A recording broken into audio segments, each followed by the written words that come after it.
What's up guys, in this video we'll talk about the top 5 reasons why you should try solo travel at least once in your life. Coming up!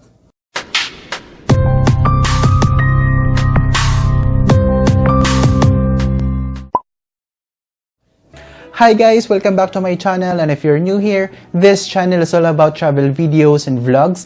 My name is Ron and let me be your guide on your next travel adventure.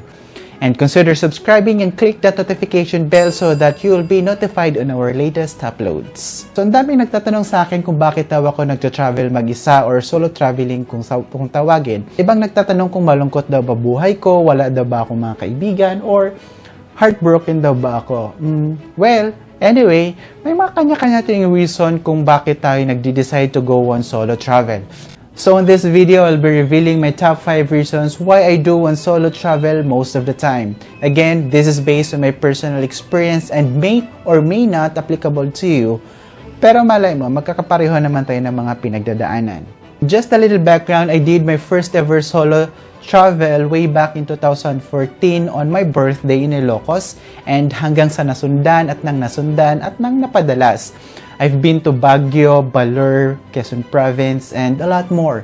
And just last year, I did my first ever international solo travel in Malaysia. And this November, I will be on my tri-country solo backpacking in Indochina. My route is in Thailand, Cambodia, and Vietnam. So check out on that on the coming months. And I will be releasing videos on how I prepare for my tri-country solo backpacking. And now, let's jump into the topic of this video. First on my list, freedom. Yes, kalayaan. Yung malaya kang mag-decide where and what to eat, where to go, at time kang gigising, at yung wala kang ibang atupagin kundi sarili mo lang. Diba ang sarap sa feeling ng pakiramdam ng ganon? Yung gigising kang alam mong wala kang ibang inaalala at walang mang-pressure sa'yo na maligo ka na para makaalis na tayo. Yung malaya ka in all aspects on that short period of time, you will free from everything. Second, self-discovery. Before you know it, kaya mo palang gawin yung mga bagay na di mo kalaing makakaya mong gawin. Tulad ng simpleng pagkain mag-isa, pumarty mag-isa, and for sure, along the way, at may makilala ka rin at makakausap, and eventually, maging kaibigan mo rin sila. O diba, malay mo, doon mo pala mahanap ang yung forever. Yung kaya mong pagkasyahin ng yung budget, yung makipagtawaran ka sa mga tour packages na ino-offer ng mga locals. Especially pag off-peak, madaling makahirit ng discounts sa mga accommodations and tour packages. And that is another tip, huwag mahiyang humingi ng discount, especially kung limited budget ka lang. May term nga ngayon yung mga travelers na solo budgetarian, so give it a shot. Connections and new friends. So along the way, please take off this feeling and attitude na nahihiya ka. I am telling you, hindi nakakatulong yon. Wala namang nakakilala sa'yo. So try to mingle, do not be afraid to talk to strangers. Kasi most of the locals naman talaga ay mababait. May mga napapanood at nababasa pa nga ako na nag-o-offer na sa kanila ka nalang titira for free.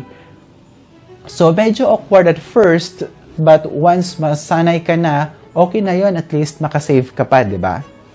Don't be shy to talk to strangers and make new friends. Ika nga sabi nila, no man is an island. Confidence. Yes, confidence. Yun yung the best takeaway mo while you're on solo travel. Yung fear at pag-alala mo sa mga mangyayari ay mapapalitan ng confidence, and you will not be returning the same.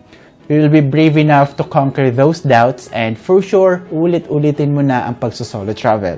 Independence and empowerment. Being on solo travel, you need to be independent kasi ikaw lang yon. I mean, you will decide on your own. And in the process, you will be empowered.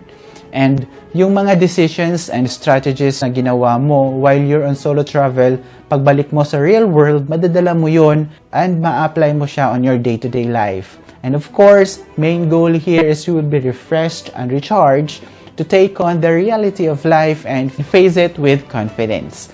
So ano pang inaantay nyo guys? Pack up your things, then start your first solo travel. You can start on the nearby tourist attractions in your place.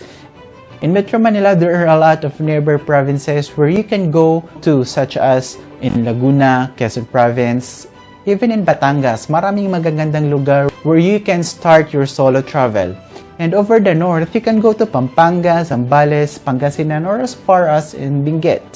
Again, guys, those are just based on my personal experience. We might have different insight of the topic. Okay, so don't get me wrong ha. I've been traveling with groups as well, with my office mates, friends, and classmates. Yun naman ay masaya rin, and of course, ibang experience naman yun. So that's all for now guys, and see you in our next video. Bye!